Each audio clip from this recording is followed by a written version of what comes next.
Senator Ali Zafar साहब। इससे पहले कि मिनिस्टर साहब कुछ कहें, वो एक कॉन्स्टिट्यूशनल अमेंडमेंट लेके आना चाह रहे हैं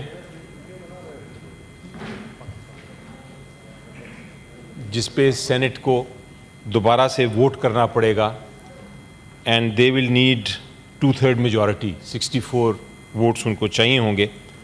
पिछली जो अमेंडमेंट जब आ रही थी 27वीं की बहस हो रही थी सेनेट में और वोटिंग का वक्त आया था, तो पीटीआई के एक सेनेटर और जेयूआई के एक सेनेटर जो हैं उन्होंने भी वोट किया पार्लियामेंट्री लीडर की, रिस्पेक्टिव पार्लियामेंट्री लीडर्स की हदायत के ख़िलाफ़। जब वो वोट किया उसके ख़िलाफ़ तो 63A लागू हो जाता है। 63A के तहत वो ऑटोमेटिकली आइन कहता है कि डिस्क्वालिफाइड है। उसके अलावा उन्होंने on the floor of the house ये कहा था कि मैं रिज़ाइन करता हूँ। अब अगर वो रिज़ाइन कर गए हैं और 63A जो आइन का मैं पढ़ सकता हूँ वो लागू हो जाता है, तो इससे पहले कि हम वोटिंग के प्रोसेस में जाएं या हम कोई मज़ीद बात करें, ये हमारी रिक्वेस्ट है कि वो उनका वोट, इन दो हज़रात का वोट काउंट नहीं होगा। और यही कामरान मुर्तज़ा साहब ने भी यही बात करनी है, वो उनको भी ज़रा फ्लोर दे दीजिए इसी बात पे। ये पॉइंट हमारा जनाब चेयरमैन, इससे पहले कि हम आगे कार्रवाई चलें, क्योंकि otherwise we'll have to challenge this entire process. ये entire process is against our. Please जी, थैंक यू जी। सबसे पहले तो जनाब चेयरमैन, मुझे बहुत अफसोस हुआ कि इतनी बड़ी बड़ी जमातें दूसरी साइड पे, जब ये हम बात कर रहे थे कि लोटाइज़म के ख़िलाफ़ हम आवाज़ उठा रहे थे, तो ये ओपनली सपोर्ट कर रहे थे कि नहीं हम तो इसके फेवर में हैं। तो ये लोटोक्रेसी को, फरेब को प्रमोट करना, ये तो एक बहुत शर्मनाक बात है सर।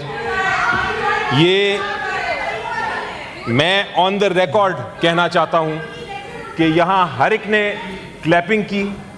यहाँ मेरे दोस्त जो उस साइड पे बैठे हैं उन्होंने इसको इस प्रोसेस को अप्रूव किया। तो ऐसा प्रोसेस जो कि हमने मिलके जब 63A बना रहे थे तो हमने कहा था, सब पार्लियामेंट, सब पॉलिटिशियंस ने मिलके कहा था कि एक जमात से दूसरी जमात पे, जिस जमात से आप इलेक्ट होके आए हैं, जिस जमात के आप नॉमिनी हैं, आप उनके ख़िलाफ़ अगर जाते हैं तो इस प्रैक्टिस को हमें रोकना है।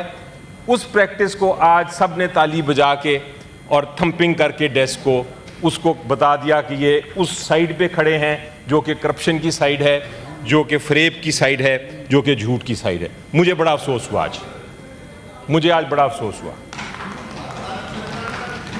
जनाब, अगर ये चुप रहते, अगर ये शायद जो डिफेक्टर है उसको खुद ही डिफेंड करने देते, तो शायद मैं कहता कि इनकी मुलव्वस नहीं है इस प्रैक्टिस में ये।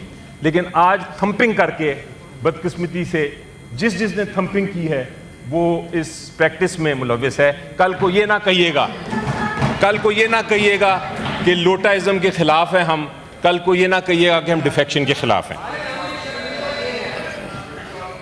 दूसरी बात यह है सर कि अमेंडमेंट जो है, हम सब ऑपोजिशन में जब हमने अपनी अपनी तकारीर की थी, हमने कहा था कि जल्दबाजी में ना करें, ये एक आईनी अमेंडमेंट है, इसको जल्दबाजी में ना करें, खुदारा इसमें गलतियां निकलेंगी। लेकिन सब ने 64 वोट्स दिए और सब ने अप्रूव किया। जब वो नेशनल असेंबली में पहुंचे, जब ये अमेंडमेंट, ये सेनेट की जो 27वीं तरमीम थी, नेशनल असेंबली में पहुंची, तो पता चला बड़ी बड़ी गलतियां हैं। एक जो सबसे बड़ी गलती निकली, जिसका अभी जिक्र किया लॉ मिनिस्टर साहब ने भी, वो ये थी कि जो आईनी अदालत बना रहे हैं उसको मार्शल लॉ को एक्सेप्ट करने की भी इजाज़त है। इसलिए ये गलतियां जो थी वो दूर करने के लिए वापस सेनेट में आए हैं। ये तो आप जिससे खुश हों कि गलतियां दूर हो रही हैं। जिससे एक चीज़ नज़र आ जाती है कि ये सारा कुछ उजलत में हो रहा है, ये हेस्ट है। और हेस्ट क्या है ये समझ नहीं आ रही। ये वजह क्या है कि जल्द से जल्द अपनी आईनी अदालत बनाना चाहते हैं ताकि वो आईनी अदालत को कंट्रोल कर सकें। और सिर्फ इनको एक डर है सर, ये सारा कुछ जो उजलत हो रही है, हेस्ट हो रही है, वो एक शख्स का डर है। और वो शख्स जो है वो यहाँ से कुछ मील दूर जेल में बैठा हुआ है। जनाब, ये एक वो शख्स की एक सांस में आपकी सारी इमारत गिर जाएगी।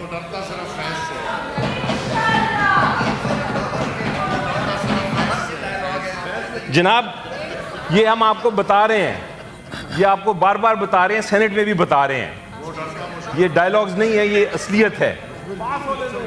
जनाब, 27वीं तरमीम जो है ये धोखे और फ्रेब पे है मबनी।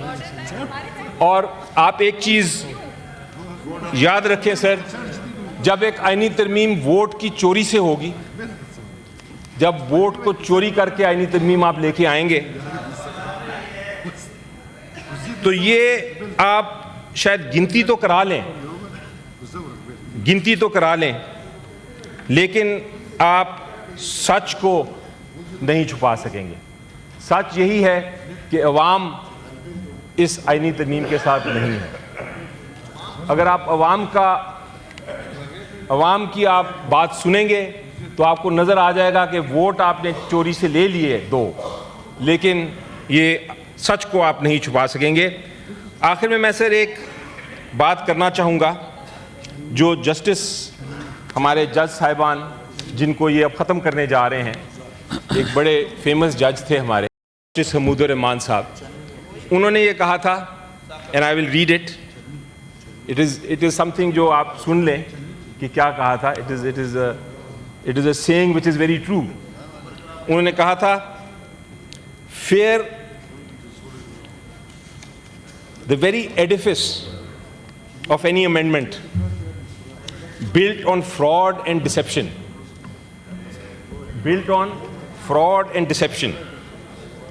of defection, shows that its foundation is flawed and unsustainable. No act born in illegality can ever claim legitimacy, and no amendment born of betrayal can claim permanence. कोई ऐसी चीज़ है जो कानून की खिलाफ वर्जी पर मबनी हो, जो 27वीं तरमीम की इमारत ही फरेब और धोखे पे मबनी हो, वो इमारत ने गिरना ही गिरना है सर। ये कहते हैं 63A की जो हमने प्रोसेस है वो फॉलो होगा, फिर देखेंगे। सवाल पैदा होता है कि 63A कहता क्या है? 63A कहता है, आइन में लिखा है, और हम सब जब सेनेटर्स एंड MNAs बनते हैं तो हम कहते हैं हम आइन पे अपनी ओथ लेते हैं कि हम आइन की पासदारी करेंगे, हम आइन के ऊपर अपना जो भी अमल करेंगे आइन के मुताबिक करेंगे। 63A ये प्रोसेस है, देता ज़रूर है प्रोसेस, जिसका आपने भी जिक्र किया कि वो एंड पे जाके डिस्क्वालीफाई होगा उस प्रोसेस के बाद, लेकिन 63A ये भी कहता है कि आपने वोट नहीं देना, और अगर आप देंगे तो आप डिस्क्वालीफाई होंगे। सो प्रोसेस अपनी जगह, लेकिन डिस्क्वालिफिकेशन अपनी जगह। तो मेरी नज़र में ये सारा का सारा जो मजाक हो रहा है, आज भी आप वोट ले लेंगे शायद यही 2, चूँकि आपने रूलिंग दे दी है, लेकिन ये 27वीं तरमीम नेशनल असेंबली में जो आपने अमेंडमेंट लेके वापस आ रहे हैं, ये सस्टेनेबल नहीं है। Thank you so much sir.